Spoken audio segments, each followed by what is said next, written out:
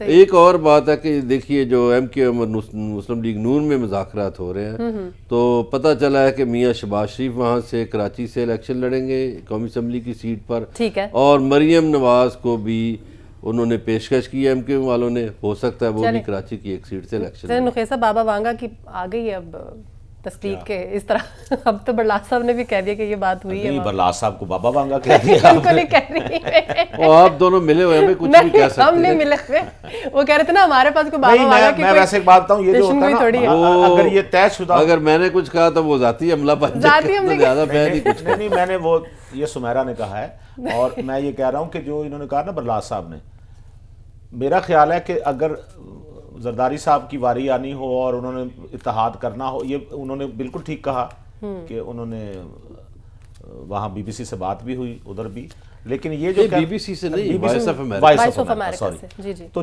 یہ جو اس موقع پہ نا پھر اس طرح کے بیانات نہیں آتے کہ وہ شوباز اور انہوں نے لوٹ کے کھا گئے, پھر بیانات کی نوعیت کچھ اور ہوتی ہے. صحیح ہوگا, ٹھیک ہے, بریک لیتے ہیں ناظرین. بریک کے بعد جب ہم واپس آئیں گے تو اگلے ٹاپک ڈیٹیل سے ڈسکشن کریں گے, تب تک ساتھ ہی رہیے گا.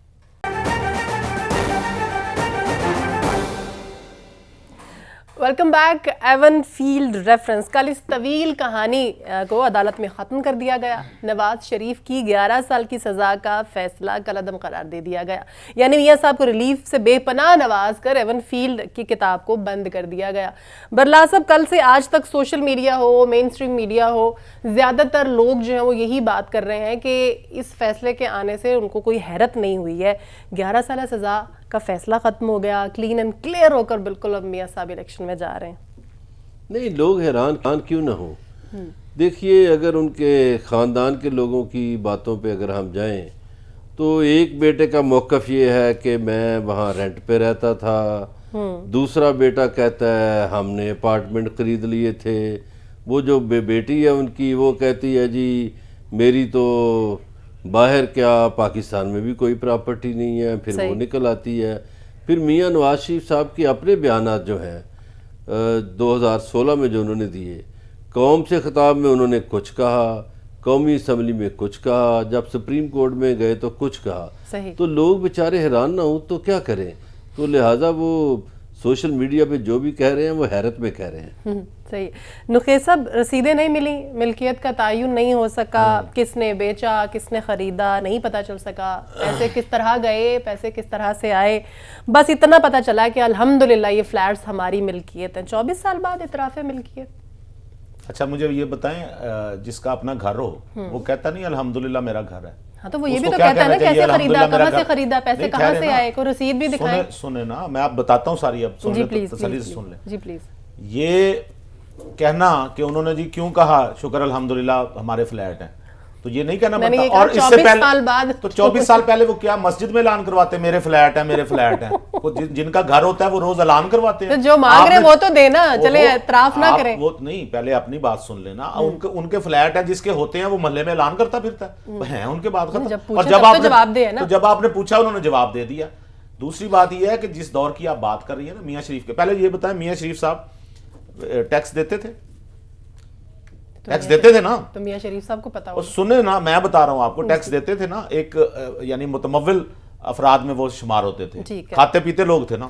تو حساب یہاں سے لگانا ہوتا ہے نا, وہ فلیٹ خرید سکتے تھے کہ نہیں خرید سکتے تھے. ٹھیک ہے, آج بھی ان کی جو مالیت ہے نا اس کی اتفاق فاؤنڈری کی, وہ میاں شریف کے تمام نواز شریف کے اثاثے ان لوگوں کے ملا لیں ان سب سے زیادہ ہے اس کی قیمت, صرف اس ایک فاؤنڈری کی. ان کی ملکیت تھی اس وقت. اس کے بعد کی میں بات نہیں کرتا. خان صاحب کو انہوں نے ہاسپٹل کے لیے 50 کروڑ روپے دیے, وہ اس خیرات میں بھی خان صاحب نے خود اعتراف کیا ہوا ہے. اور انہوں نے وہاں قطری شہزادے کے ساتھ, ان کے والد صاحب کے ساتھ, ان کے ٹرم سے, اور اس دور میں بائی دا وے آپ کو بتاؤں نظام ہی یہی تھا کہ پیسے اسی طرح دیے جاتے تھے. کس طرح؟ حوالہ ہنڈی کے ذریعے. تو حوالہ ہنڈی لیگل تھی؟ لیگل تھی, آپ چیک کریں اس دور میں. اچھا, ہر بندہ یہی کرتا تھا, جس کے پاس پیسے ہوتے تھے باہر لے جانے کا طریقہ یہی تھا. تو اس کا کوئی کھاتا بھی تو ہوگا نا, ٹرکوں میں لے کے جاتے تھے. کھاتا بھی تو ہوتا ہوگا نا. کھاتا نہیں ہوتا تھا, میں یہی بتاتا ہوں. اس وقت بینکوں کی ٹرانزیکشن کا یہ نظام نہیں تھا. آپ ایک سادہ کاغذ پہ لکھ دیتے تھے, جن کو زیادہ اعتماد ہوتا تھا وہ سادہ کاغذ پہ لکھ دیتے تھے, یا کوئی ایفیڈیوٹ ہو جاتا ہوگا. یہ پیسے انہوں نے دیے, اور یہی قطری خط پیش کیا انہوں نے ان کے سامنے, جے آئی ٹی کے سامنے. اب جے آئی ٹی کہے کہ مجھے وہ اس دور میں نا کسی بینک کی ٹرانزیکشن دکھائیں, تو بینک کی کہاں سے لے کے آئیں ٹرانزیکشن. دوسری بات, اب سادہ سی بات ہے, ذرا غور سے سنیے گا, غور سے. اگر منی لانڈرنگ ہوئی تھی تو اس منی لانڈرنگ سے یو کے گورنمنٹ لائلم تھی. اگر منی لانڈرنگ, جواب دینا, اب خاموش نہ رہے. منی لانڈرنگ ہوئی ہے, پاکستانی گورنمنٹ, اگر حوالہ ہنڈی کے ذریعے بھی پیسے گئے تو کوئی تو ایویڈنس ہوگا نا. یو کے کی گورنمنٹ لائلم تھی, وہ چوچی تھی, اس کو نہیں پتا, اس کو بھی نہیں پتا چلا, اس نے بھی وہ بھی پکڑ نہیں سکی کہ یہ منی لانڈرنگ ہوئی ہے. براڈ شیٹ آپ کو یاد ہوگا نا سارا کیا سسٹم چلا, کیا ریزلٹ نکلا اس کا, ہوئی منی لانڈرنگ. تسلیم کیا یو کے کی گورنمنٹ نے کہ منی لانڈرنگ ہوئی ہے. تو آپ اسی طرح وہ شور مچا لیا گیا کیبلری فونٹ والا, وہ کیا نام تھا اس کا, رابرٹ ولیم ریڈلے, جس نے یہ فونٹ ایجاد کیا. وہ جے آئی ٹی کے سامنے پیش ہوتا ہے اور جے آئی ٹی سے کہتا ہے کہ یہ جو کیبلری فونٹ ہے یہ اویلیبل تھا. جو خود اس کا خالق ہے وہ جے آئی ٹی میں گواہی دیتا ہے کہ یہ اویلیبل تھا. بیٹا ورژن میں, اگر آپ ویسے جو لوگ سمجھتے ہیں اس چیز کو آئی ٹی کی, تو جو اس کا بیٹا ورژن تھا, بیٹا ورژن میں اویلیبل تھا, کوئی اس کو ڈاؤن لوڈ کر سکتا تھا. تو شور مچایا کیبلری فونٹ کہاں سے آ گیا. بھائی میری بات سنیں, پوری بات سن لینا.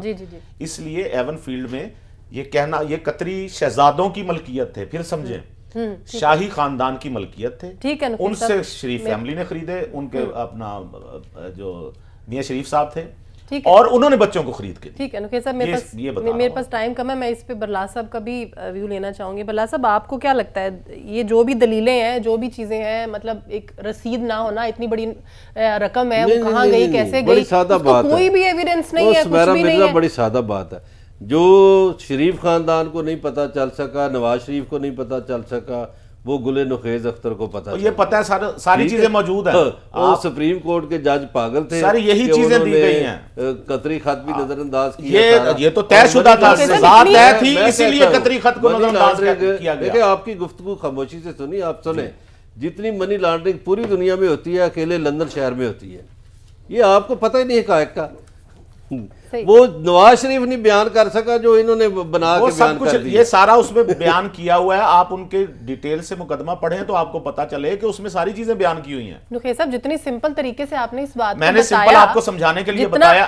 وہی تو خورشید شاہ پوچھ رہا تھا کہ اونٹوں پہ پیسے گئے، کس پہ گئے؟ حوالہ ہنڈی سے گئے. میں بتا تو رہا ہوں حوالہ ہنڈی کی بھی رسید ہوتی ہے. وہ حوالہ وہ تو آپ کو بتا رہا ہوں، حوالہ ہنڈی سے تو آپ یہاں پیسے دیتے ہیں، وہاں ان تک پہنچ جاتے ہیں. اس کی بھی اچھا نہیں تو حوالہ ہنڈی کی رسید نہ ہو تو آپ مجھے بتائیں اس کا کیا طریقہ کار تھا اس دور میں؟ حوالہ ہنڈی کی رسید کے بغیر کیا طریقہ کار تھا؟ کیوں نہ ہو نخیز صاحب؟ وہ شریف خاندان دیتا نا. انہوں نے بھیجا، انہوں نے حوالہ ہنڈی سے بھیجے یا کسی بھی ذریعے سے بھیجے. آپ مجھے یہ بتائیں اس دور میں پیسے باہر بھیجنے کا طریقہ کیا تھا؟ وہ طریقہ پیسے بھیجے ہی نہیں گئے. اچھا کیا کیا کیسے شریف، اچھا میاں شریف پہ کیسے الزام آپ نے لگا دیا کہ میاں شریف کی ملکیت ہے نا؟ میاں شریف کی کیا ملکیت؟ عابدہ حسین کی کتاب پڑھیں، میاں شریف کیا کرتے تھے، ٹیوب ویل ٹھیک کیا کرتے تھے، ان کی کتاب ہے عابدہ حسین کی، وہ پڑھیں. تو یہ کب کی بات ہے جناب؟ آپ پڑھ کے آئے نا ان کی عابدہ حسین میں کتاب کیوں پڑھوں؟ میرے سامنے کی بات ہے. میاں شریف عابدہ حسین نے کتاب لکھی ہے، اس کتاب کو چیلنج کریں. کبھی اس بات سے انکار نہیں کیا کہ اس خاندان نے محنت کی ہے، اس بات سے کبھی انکار نہیں کیا. اور دوسرا جو انہوں نے آپ نے خاندان کے باقی لوگوں کے ساتھ کیا، وہ عامر متین کی سٹوریاں پڑھ لیں، آپ کو سمجھ آ جائے. وہ جے آئی ٹی بھی دیکھ لیں. ٹھیک ہے، یہ جو صندوق تھے نا جے آئی ٹی کے صندوق تھے، وہ جنہوں نے الزام لگائے ہیں انہی کے تابوت بن گئے ہیں. تو کھولنے نہیں دیا گیا. ٹھیک ہو گیا جی. بہت شکریہ مظہر برلاس صاحب، نخیز اختر صاحب. ویسے میں یہ کہنا چاہوں گی کلوزنگ میں کہ اتنی ڈیٹیلز جو ہے وہ نواز شریف صاحب نے بھی نہیں دی ہوگی اس کیس کی جتنی آج ہمیں نخیز اختر صاحب نے دریا کو کوزے میں بند کر کے فٹافٹ سے ہمیں بتا دیا کہ یہ ایون فیلڈ والا جو ریفرنس ہے اور یہ فیصلہ جو ہے کیسے قلعدم ہو. خیر آج کے پروگرام سے اتنا ہی. اپنی ہوسٹ سمیرہ مرزا کو اجازت دیجیے. خیال رکھیے گا. اللہ حافظ.